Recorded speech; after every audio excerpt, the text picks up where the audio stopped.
Hi, everyone. Welcome back to the Anxiety Chicks podcast. I'm Allison Sepanera, And I'm Taylor. and we're so excited to be back with you guys today. Taylor, how you doing? I feel like a chicken with my head cut off because, it's just one of those weeks where somehow I just jam-packed like every appointment I needed in life into 4 days. And then my dad's going out of town and my mom's injury. It's just still a whole thing. And so I'm having to take care of her. Not that that should be a stress at all. I love taking care of my mom, but it's just like, it's all a lot. Like, and then I have to do my business. Da, da, da, da, da. So I'm just like, yeah, pulled into 57 directions. You're getting a little bit of a taste of what it's going to be like when you have a kid. Yeah. You take care of your mom. Yeah. I'm like, oh, I don't know what's worse. No, I know. You're getting a little taste, right? You can have to juggle and schedule all that stuff. Yeah. I don't know how moms do Like, it. And dads. yeah. Seriously, the real Especially heroes. with like how you might be like this too. Like in my days, when I wake up and my feet hit the floor and I know that like literally minute to minute, I have something I have to be doing until like 7 p.m. That's so stressful to me. Like that makes my brain just feel like it can't stop from literally like 8 a.m. to 7 p.m. Especially when I know like, okay, here to here. And I'm even when I start like calculating in drive time, I'm like, oh, Oh, yeah. you've lost your mind. If we're calculating in drive time as like so we can make it on time for the next thing, it's like, oh, that's exhausting. So 100%. I totally know what you just mean. one And of those weeks. that's actually, when you think about our nervous system and the fight or flight, that it's so hard when you're just going in the motions of things Yeah.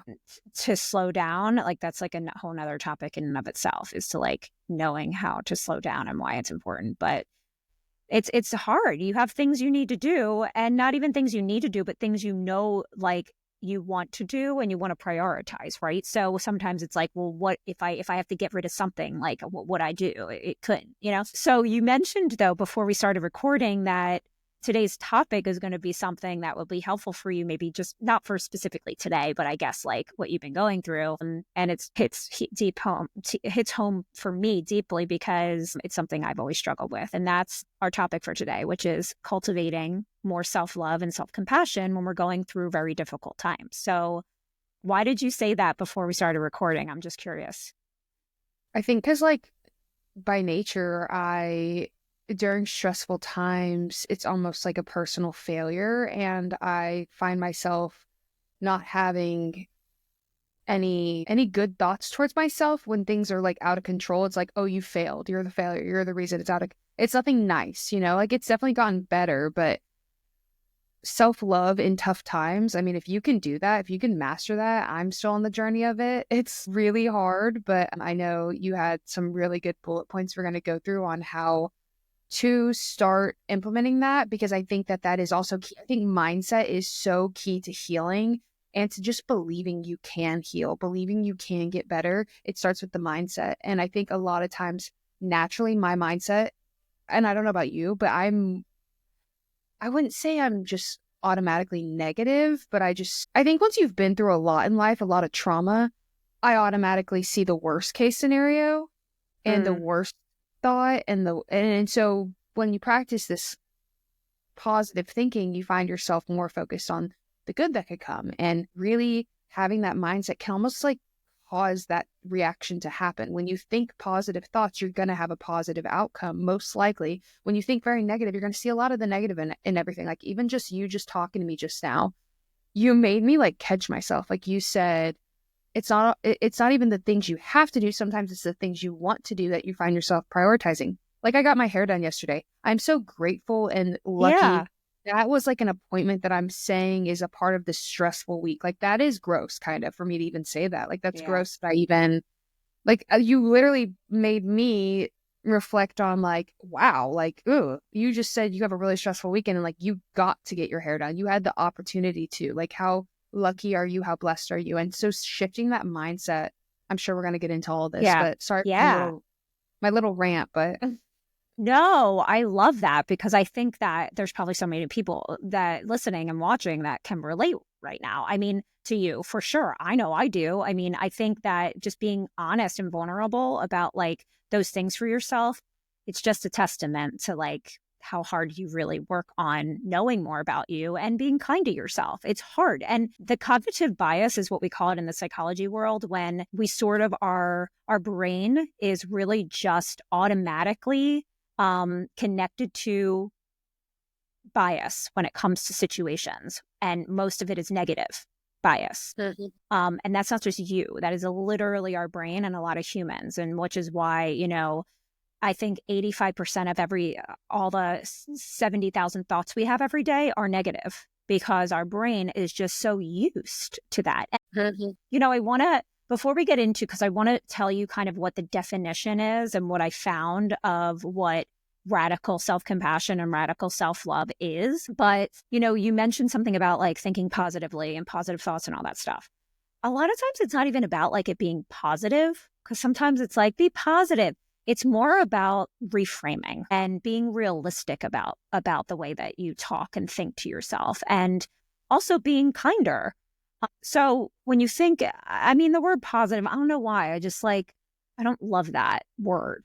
So I'm probably going to say more of like, think more logically, or think more, compassionately for yourself, and what types of words that is, especially for the sake of the topic today, because you're so right. The mindset is everything. That's the basis of our podcast and our pages, and my brand is learning how to change the brain and change how we think in order to regulate ourselves and feel like we can be emotionally aware, and at the same time learn to love who we are despite setbacks, Yeah. Okay. So, and I'll go into some of my stories also as I think about all of the ways. And one story actually just happened about 3 hours before we hopped on here, which I'll tell you about, where I was very, very in like a shame spiral a little bit. And I'll get into that. So the first thing I want to do is really kind of, because I came across this quote unquote definition of understanding what radical self-love and self-compassion is. And so it said, radical self-love and self-compassion go beyond simply liking yourself. They're about embracing every part of who you are, including the messy, imperfect, and vulnerable aspects. It's not about striving for perfection, but rather accepting and loving yourself as you are right now. This mindset becomes especially critical during difficult times when anxiety or old patterns surface. So when I read that, I thought to myself, yeah, okay, like this isn't just about, ooh, I like who I am. I'm this confident person. Sometimes that actually breeds insecurity, those statements anyway. Yeah. You know what I mean? It's really about like embracing who you are and loving yourself wholeheartedly, despite some mistakes in your life, or despite some choices you might have done differently, or despite some of the things that, you have tried and maybe haven't worked out for you, right? Does that necessarily mean you're a failure? No. But in our brains, so many times, that's what it goes to. Like, oh my God, I failed at that again. Or, my gosh, I was late again. Or, oh my gosh, who's going to, like, they're all judgments we have a lot of times in our mind. You know what I mean? Yeah. Yeah. No, I definitely do. And I like what you said. It's not like sitting back and being like, oh, I do everything right. I'm so like saying odd stuff to yourself, odd affirmations that aren't true. And it does breed like a weird, like, it's not about being pompous or like better than everybody around you. It's like knowing your downfalls and loving those things about you, loving the things that you've maybe all your life have been like, I hate that about me. And it's like, well, why do you hate that about you? Because that actually makes you different and you unique. If we were all good at the same things, how would that be any cool? So it's like finding the beauty in the things that we are good at, and being okay and accepting and loving of the things that just aren't our strengths, but are maybe someone else's strengths, and being able to find the beauty in someone else who has that strength. And I think I love that, because I think that it ties deeper into also like our self-worth, right? Because I think so many times when we go down to the root cause of what anxiety, I'm doing air quotes on YouTube, quote unquote, like anxiety looks like for someone, because that can look different for everybody. But there's such a huge connection to the core belief of I'm not enough or I'm unworthy.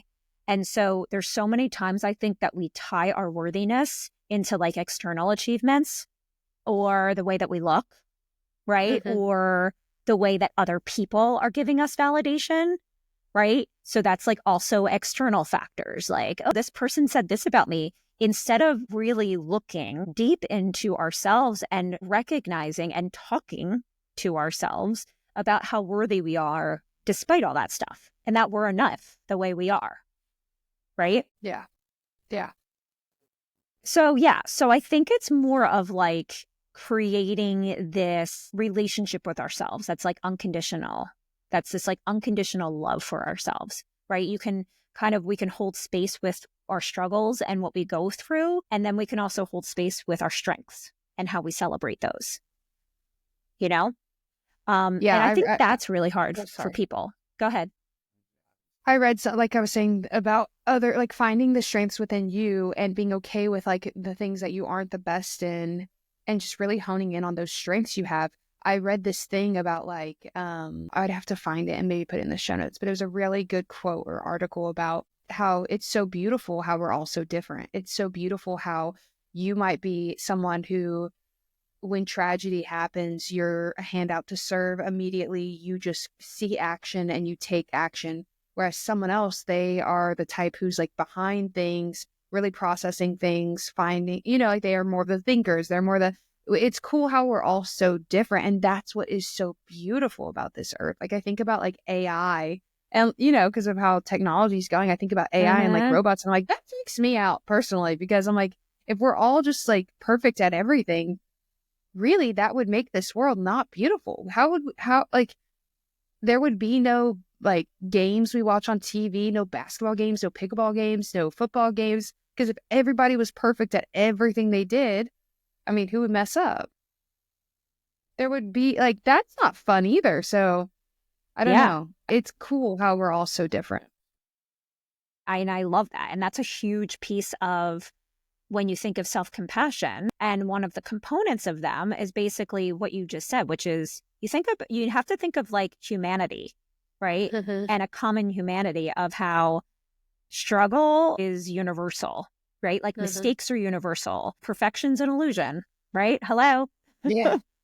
um, and the human experience is flawed. Like we're all flawed, right? And that is just for humanity. Like perfection does not exist. So being able to understand that and recognize that, if you're someone who really compares yourself to other people, right? And feels like you have a lot of judgments that you think at any given time, like maybe with other people or judgments in general, you have to be aware that a lot of those judgments just really have to do with your own self-judgment.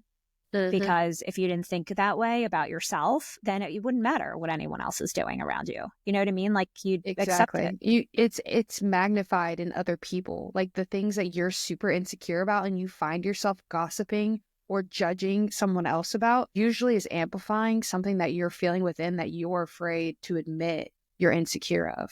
Like you're afraid to 100%. admit that is something you struggle with. And so when you see someone else doing it so out in the open, or they look it so out in the open, you're easy to point a finger at it, because you almost want to get a consensus of everybody around you's opinion. I don't know. It's very interesting. The human brain is very interesting. People are very interesting. I think it's funny how people say hurt people. And that's an interesting quote, right? Mm, Right. But it's never really yeah. fully settled in my brain until I've really sat back and thought about a time I've gossiped or judged. And I've looked into why I've gossiped and judged. And I've actually came to terms with the insecurity or the anger within me or the jealousy within me and been accepting of that. It's okay to be Wow. accepting of jealousy within you and even envy within you and being like, oh, I don't like that about that person. And I'm almost like, oh, why are they doing that? Because I'm envious, because I'm jealous, because I want that. I want to be able to do that. I'm jealous that they can put themselves out there so well. I think a lot of people hate on TikTokers like a Charlie D'Amelio or something. I remember this whole group of people were just like, why is she famous? What is she famous for? And they would like make TikToks about it and like talk about it so obsessively. And it's like, I bet behind a lot of those people, they were so jealous. It was a lot of jealousy and a lot of envy of like, why does she get to be famous? Why does, and it's like come to terms with that. And you probably wouldn't be hating a little girl who's just trying to dance and have fun. Like, No, you that's know, so like, interesting. Well, no, that's actually so interesting because I think you're right. Like that's a difficult emotion, like envy and jealousy. oh yeah. And being No, honest about it, no ooh. one, right, right. No one really wants to admit that they're jealous or envious. No. Like they really don't. And for some reason, I don't love those emotions. I know. Like, listen. Everyone's probably like, "What are you talking about? You always preach like emotions just are. They're not good or bad." Okay, totally get it. Even if you're jealous and envious, it's not bad that you're feeling like that. But it's almost like it's not a feeling that serves you, if that makes sense, right? Like feeling sad and feeling scared and feeling worried and frustrated. I think it serves you because it teaches you something. And it's hard for me to understand how jealousy or envy can teach you something. We're like going off on a tangent right now, but we'll get back to the self-compassion in a second because I think this does tie into it It as does far as tie in. like, It does. It does. because, Because I feel like yeah, behind jealousy and envy is hating a part of yourself. Think about it. That's you saying that so thing in that true. other person is better than you, but it's like people are always going to be better than you in something. People are always going to be prettier than you. People are always going to be more athletic, more this. Somebody in this earth is going to be. I'm sorry, that's life. Like, 100%. so when we're envious of other people, we put a dimmer on our strengths. We put a dim light on everything we are good for because we want someone else's strength. But someone else's strength also comes with someone else's weakness, and their weakness might be your strength. So while you're busy worried about someone else's strength, focus on your own strength. I mean, beautifully said, Taylor. I love that. And Wow. honestly, you're totally right because you know what?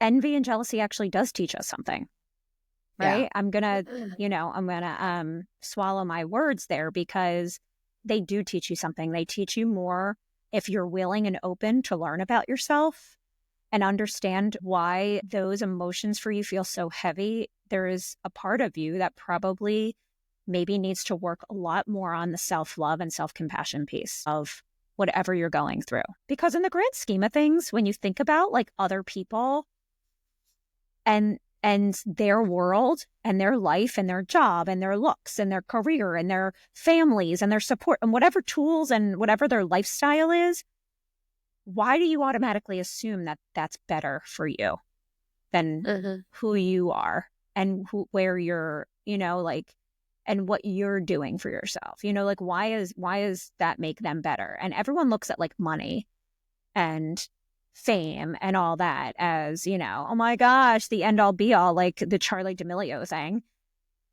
Okay, so what does that mean? Did you look at that and you think automatically, wow, she must be so much happier than I? Because I think that's like the basis of a lot of this. She must be so much happier. She has all of this. Now, don't get me wrong, money does make things easier, right? Sometimes, but it doesn't make people happier. So, No. and fame, forget it. We all know the tale story of fame, of how fame is Mhm. like terrible for most people. But anyway, so going back to this like self-compassion piece, I think that does tie into the fact that like there are just a lot of people that compare and look at the external things around them and feel like maybe that's what they need to feel better about themselves or feel happy. And this radical self-love, right? This radical, if you can get to a place of this, and we'll tell you kind of how to do this in a little bit, it can create really a safe space for yourself. This internal space where you can really process emotions, but process them without fear, process them without self-rejection, process them without judgment, right? And just know that this is kind of where you are and you have these thoughts, you have these emotions. It doesn't make you bad or good. It's just part of who you are, right? Mhm. So this practice of self-love and self-compassion can help you sort of disrupt the negative cycles that we have and help you build more resilience over time. So I'm going to tell you a really good example of that. How this practice, which we'll tell you about, is for me the past like 15 years, something that happened today that would have sent me into like this shame, hating myself spiral for days. I broke out of it within like 3 minutes. Okay. So I'm not going to like draw the story out. Basically, I went to my gym. I there's a parking garage there and it's always so crowded at a certain time of day. And I know it's going to be crowded, which I'm very patient when it comes to like people that are getting into their car or looking for a spot. It's fine. I'm not like dog eat dog with parking. It's whatever. So I find this woman and I literally follow her back to her car because she's walking. And I said, "Are you leaving?" And she's like, "Yeah." She knew. I was like, "Oh, thank you. Great." And so I'm waiting for her to get into her car and back out of the spot for literally like 2 minutes. And there's about 3 cars behind me. As soon as she backs out of the spot, someone comes from around the corner and takes her spot.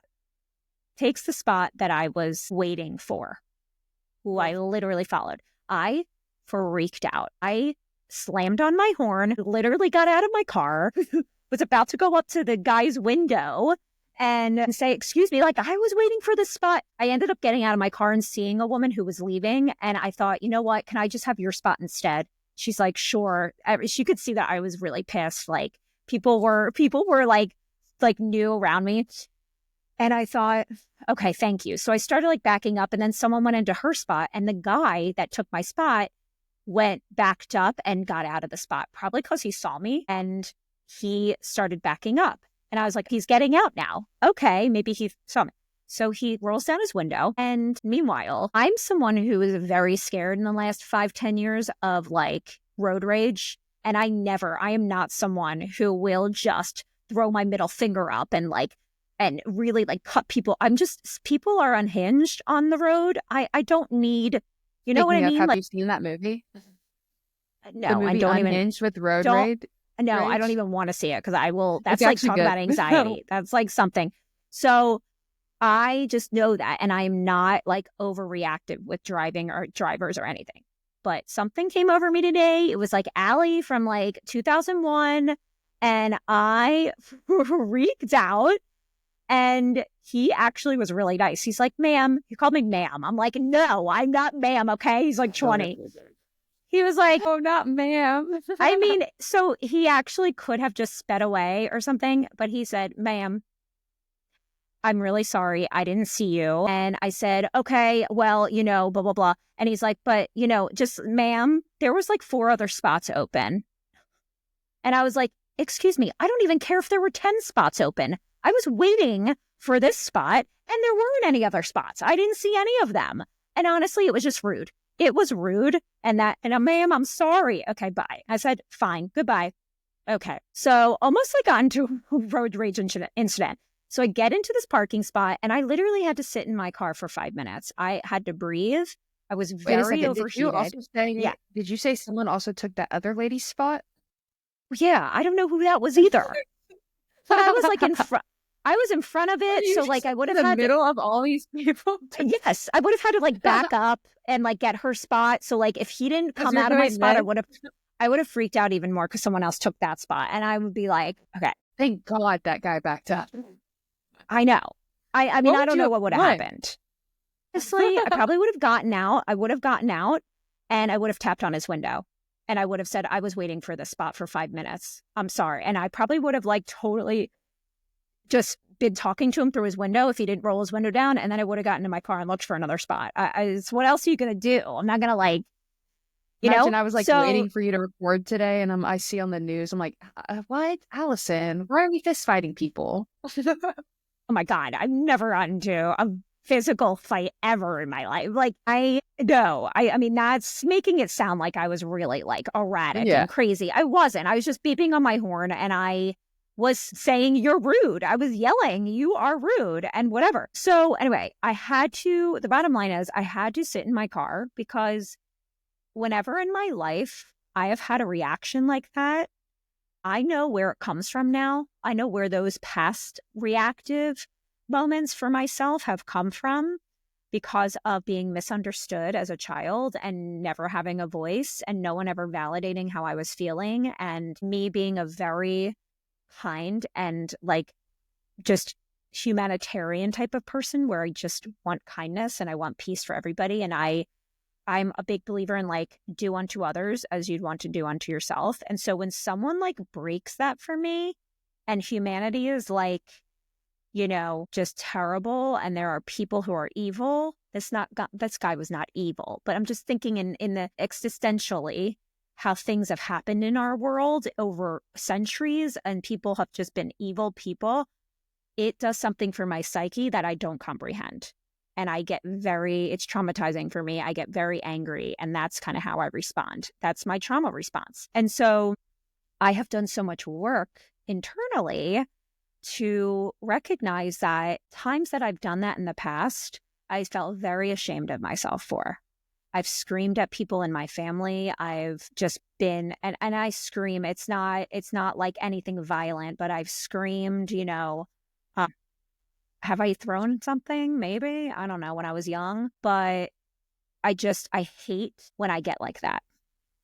I hate myself when I get like that. And I took a lot of the work of this that I will talk about in a second, of these moments where over years and years of being compassionate with myself and knowing that I will respond a certain way sometimes, but that doesn't mean that I should be ashamed of it. It means that it's teaching me something. And I want to look into what was making me feel so out of control at that moment that I had to react like that. It's okay for me to be angry, by the way. And I think a lot of people struggle with anger and the feeling of anger. And a lot of times we see the emotion of anger and it's such a bad thing. Like, Yeah. you know what I mean? And it's not. I It's think that again, also I think that also goes back to the jealous thing, like you said, like, oh, I'm so jealous. I think people see it as like, you are angry, you are jealous, as like a personal attack, and it brings that trauma even more. And it's like, no, it's not a personal attack. Like, it's human to get angry. It's human to feel jealous. These are human emotions that, like, we're not perfect. And like discovering why is so self-healing. The healing behind being like, I am jealous and this is why, and being to make peace with that. There's no type of like just feeling good about yourself and other people when you start to do that. Even like you said with the anger, like processing the anger and just being like, I am angry right now. And this is why, yes, because as a kid, yes. I was never heard. I was always chosen last. I was always the girl in PE who was do the pick and they picked me last. And so it's like, why do I always get the bad end of the stick? Why are you getting that spot before me? Because what, you're better than me because I've always been last? It's stuff like that. It brings out those thoughts and they're valid. 100. I mean, and also thinking back now too, to like feeling mad or angry throughout my life, especially when I was younger, like I wasn't allowed to be mad. Yeah. It was, you're not allowed You're to be fine, Ellie. angry. You're fine. Yeah, Yeah. Yeah. yeah, yeah. What do you Everything have was to be like, you're mad about? fine. Yeah. Right. But I was comforted when I felt sad about something and was crying. Yeah. But if I was angry, no one was allowed around me. Like I wasn't allowed to have anger. Yeah. And I think that's what Or like actually you're grounded. created. Like you're angry, you're grounded. It's like, what? Yeah. Yeah. And that's actually what I think created this, like, this self-criticism and like hatred for me. One of the parts of it is that whenever I would get angry, I would hate myself. Cause like, oh Mhm. my gosh, I'm angry. And it would come out in a behavioral way. But now I like know how to be mad and not have it control me, except for today. So it came back. My point is, it came back today a little bit. I could see that girl again, who I was like 20 years ago growing up, getting angry and not knowing what to do with the anger in a healthy way. But it was getting to the unhealthy place. It is not at all like it used to be when I was in my 20s, but I was able to sit there for 3 minutes. I knew I needed to sit there. I was shaking a little bit. And I said, you know what? Give yourself some time, let people park and go around you and just breathe and know that, you're allowed to get angry. And, it's okay. It's okay that this happened right now, today. You're safe now. Just remember in the future was having that person like take your parking spot. Like, what could you do next time? Right? Like, what in the grand scheme of a life, how big of a deal was it that this guy took your spot? You would have gone up 2 more flights and you would have found a spot. Okay. Yeah. So it wasn't even about the parking spot. It was more about Mhm. like, this person is an a-hole and I need to like do something because in my brain, I want to get that person because you're Mhm. an a-hole and you don't get away with being an a-hole. Right. Mhm. So Yeah. that is just a lot of how I've learned to work with loving myself through moments like that, where I still love myself. I might not like the way I acted, but I still really love who I am. And it does not change, that behavior today does not change the progress I've made and how worthy I am of a person, right? And so everybody's probably like, well, how the hell did you get there? Blah, blah, blah, blah, blah. Okay. So here's what I'll say. Did I talk about this last time? I don't know. All my lives and everything I'm doing are getting intertwined. But did I talk about this self-love book last episode? Do you remember?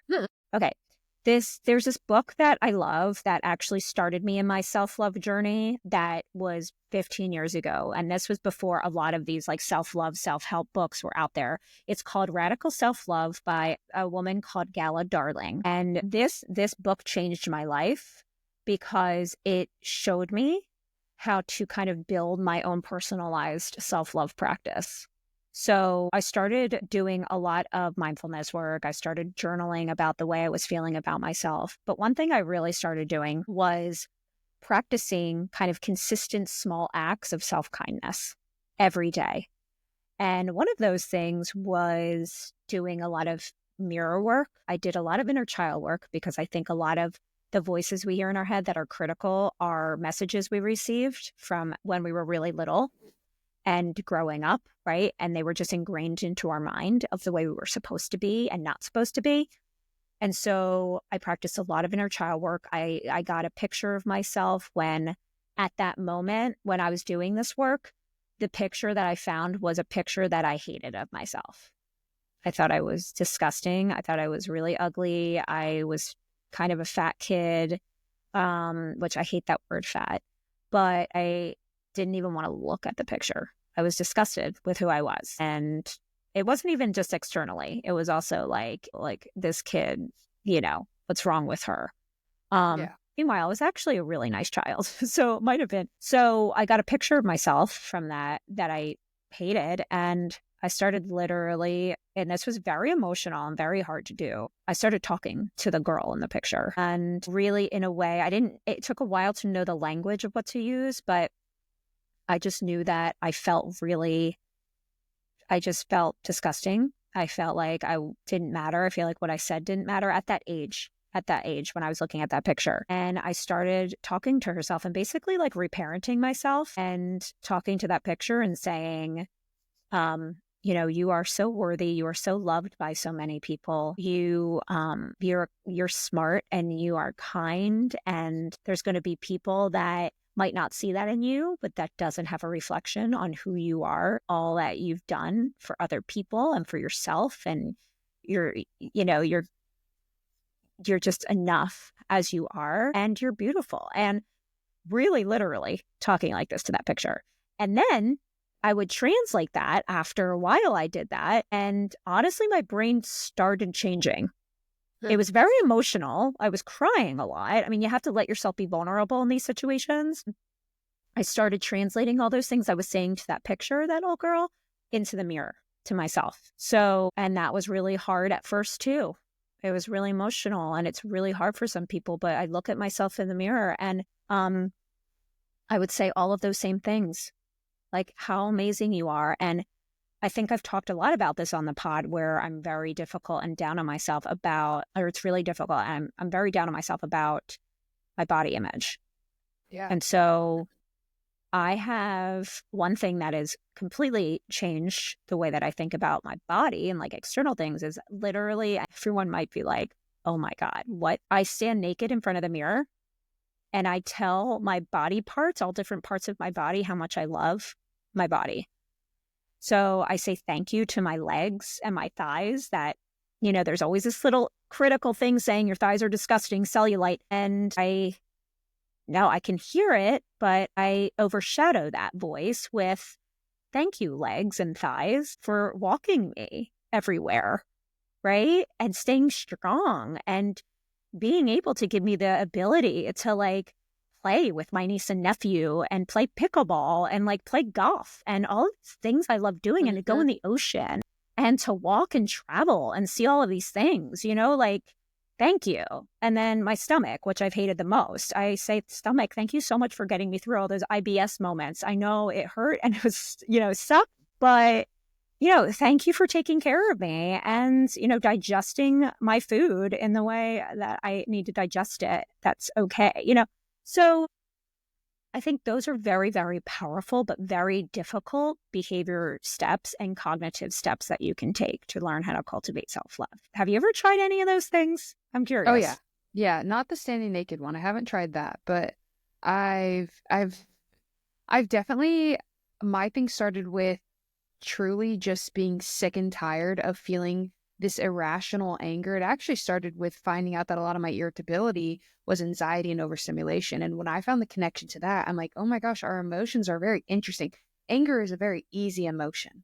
It's very Mm, easy to be angry. What's the deeper thought and emotion behind that? And I think the more I started like finding the layers to my feelings, because there's always a layer, it's never just this one thing. And so the more I started doing that, I actually started finding compassion through that. As weird as it is, I think in just being completely raw and honest with myself about, because I think we can live in delusion.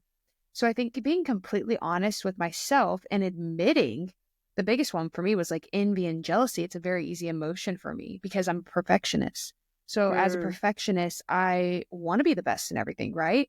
I'm not going to be the best in everything. I'm not going to be the prettiest. I'm not going to be it's just not. It's not attainable. It's going to ruin my mental health. It's going to ruin my anxiety. I can try to be all these things. And let me tell you, I have tried in college, and that's what went to my mental breakdown was literally trying to do it all, trying to be the party friend, trying to be the smart girl, trying to be the everything, the running 7 miles, doing it all led to a severe mental breakdown.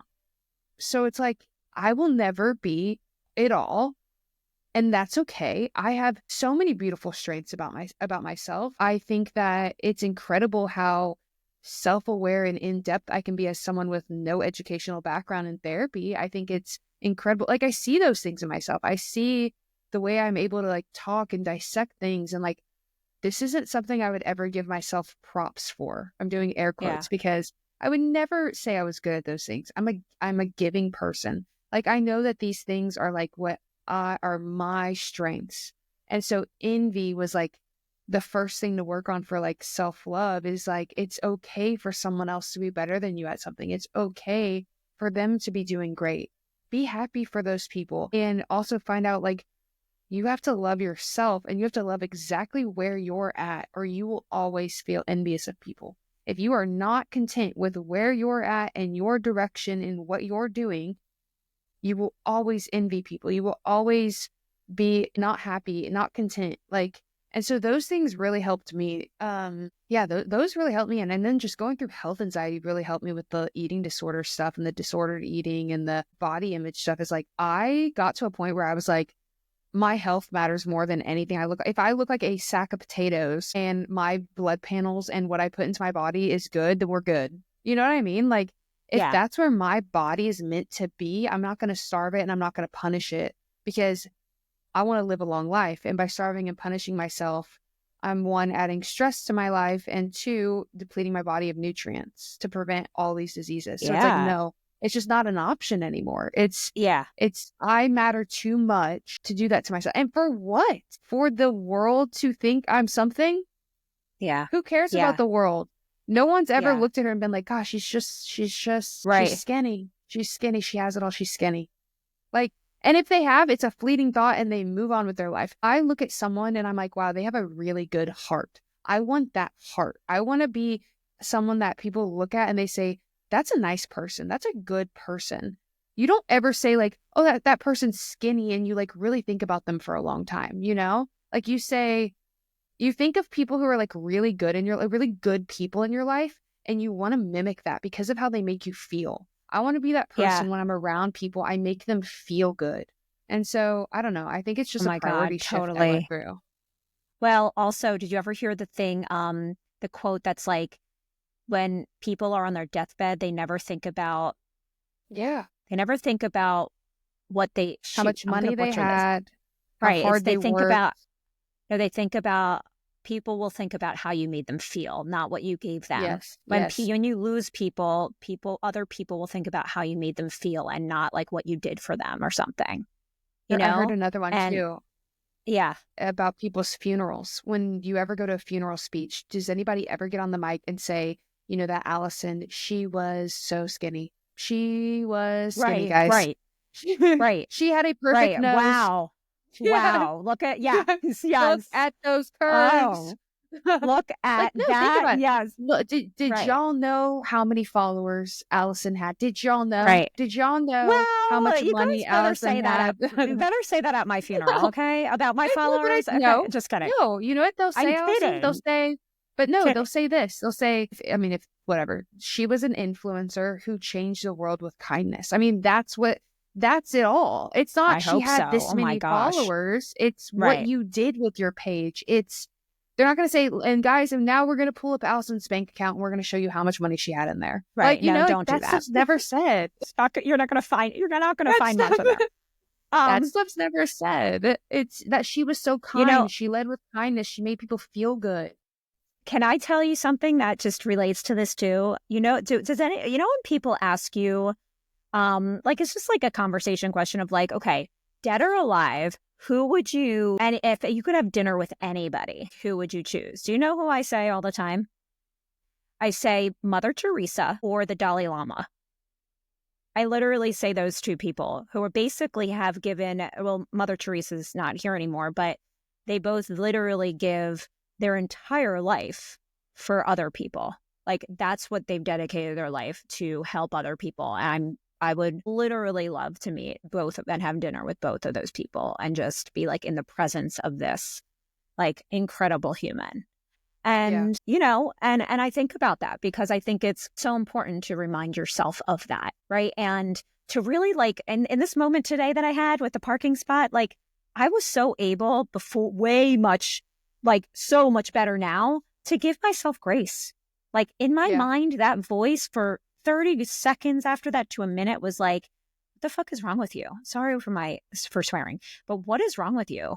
Like you are back to your 21-year-old self again. Like Mm. you have not done anything in the past 20 years. Are you kidding me? You're teaching about this stuff and you're Wow. reacting like this, right? And in my mind, I'm like, hold on. After a minute or two, I did give myself grace and I said, listen, this was not even that bad. I was beeping on my I horn didn't and even fist fight them. I mean, I wasn't like screaming expletives or like getting out and banging his car. I was just like, that was rude, It was frustrating. And so I knew that, okay, is this even really a setback or is it, an emotional response to something that actually would make anyone angry, but also still something I could learn from. Like not having a parking spot is really not that big of a deal. You know what I mean? So Yeah. I don't think of it as like a setback or like moving backwards. I actually think of it as a learning process. So I think it's just in the grand scheme of things, the biggest message is to give yourself some grace and really, really learn to be aware of those really loud critical thoughts and know how you can talk to yourself in that moment. And sometimes it might require you to ask yourself, like, well, how would I comfort a friend right now? How would I comfort someone who I love right now? Obviously, I'm feeling angry or I'm feeling sad or I'm feeling rejected or lonely about something or I'm feeling worried or scared. Like, what kind, compassionate words would you give your friend or someone you love? Like, you have to say those things to yourself, you know? So, anyway, so I have an awesome healing tip for this week. And I really encourage you all to at least try this once. And I'd love for you to like tag us if you do this, the anxiety chicks, or you can tag the anxiety healer, whoever, if you end up kind of doing something like this and just talk about it in your stories and tag us. I'd love to be able to see who was really putting these healing tips into practice. So when you think of, your old patterns or anxiety or something comes up that your critic is just like really loud, I want you to take something called a 5-minute self-compassion pause. Okay. So take 5 minutes. Maybe you can set a timer if you want. Sit in a quiet space. Place your hand over your heart. And I want you to repeat to yourself, this is a moment of struggle. Okay. So like you want to acknowledge your pain. So you want to say to yourself, okay, this is a moment of struggle. I'm struggling right now. I want you to try and normalize your experience, like we kind of talked about before. Okay, I'm struggling right now, but that is part of being human, right? This is a human experience. I'm struggling right now. Doesn't mean that I'm failing at something, but I'm having a big emotion. I'm struggling, and I know that I'm going to be okay, right? You're normalizing it. This is part of being human, right? I reacted a certain way. Okay, I'm struggling. I'm struggling right now, but I'm human, right? And then I want you to offer yourself kindness. So maybe you want to say, I'm going to give myself the compassion that I need right now. What is it that I need, right? What kinds of words can help me feel like a warm hug, right? Like I can give myself a hug, but what kind of words will help me feel like I can really love who I am in this moment, even though I'm struggling, right? Like I'm all of the things. And I mean, it might vary from what someone is struggling with, but this is 5 minutes, right? And this is going to be important to kind of stick with this 5 minutes, right? Setting your timer and putting 5 minutes on your timer, but not looking at your phone, even for 5 minutes, is really hard for a lot of people. So that's why this is a practice, but you need to stop. You need to acknowledge your pain, acknowledge what emotion you're going through, normalize the experience. Okay, I'm human. I know this just happened. I'm going to normalize it. And then you need to offer yourself kindness and grace and self-compassion, right? Like this behavior does not define you. This emotion doesn't define you. You're allowed to have big emotions. You're allowed to feel things. And sometimes you react. Doesn't mean that you're unlovable. It doesn't mean you're worthless. You know, maybe it doesn't even mean you made a mistake, but what can you learn from this, right? And so I want you to take a deep breath, and I want you to use that compassion pause, the 5-minute compassion pause. I really want you to try it at least once. And it's really going to help kind of shift that internal dialogue from self-criticism to self-kindness, even when you're really, really struggling. Okay. So I want you to that's the healing tip of the week. I really want you to try it. That's a good one. I like it. I'm gonna try that out. Okay. Quote of the day. Worrying is suffering one more time than you need to. Oh, that's true. I thought you were going to say the quote of the day was the one that we said before. I was like, that sounds like a good quote of the day. The one that was like, people don't remember what you gave them. They remember how you feel or something. Hold on. Oh, yeah. Yeah. Look that one up. That's a good one. We'll end on that. Okay. Hold on. I wonder who it's by. I'm gonna find it right now. Hold on. Oh my gosh. This is another one I want to have dinner with. Maya Angelou. She was amazing. My gosh. She said, I've learned that people will forget what you've said. People will forget what you did, but people will never forget how you made them feel. Out. Did you? I'm going to say it again. Can you hear me? Okay. I've learned that people will forget what you've said. People will forget what you did, but people will never forget how you made them feel. Yes, that's good. Did you hear? And true. Maya Angelou. Sorry, I totally poo-pooed on your quote. That was good, though. I like yours, but okay. Okay. Love you guys. Love this episode. We'll be back live next Wednesday. I did something so fun on today's live where you guys all got to pick today's topic. So we're going to be doing that a lot more when we don't have guests. So make sure to join live at 3:00 Eastern Standard Time every Wednesday. And we'll be back with an all new episode next week. All right. Love you guys. And giveaway is going up today. Oh, well, it'll be up by Saturday when the episode. Okay. We're doing a giveaway, guys. Bye. We'll talk more about that next week. Okay. Bye.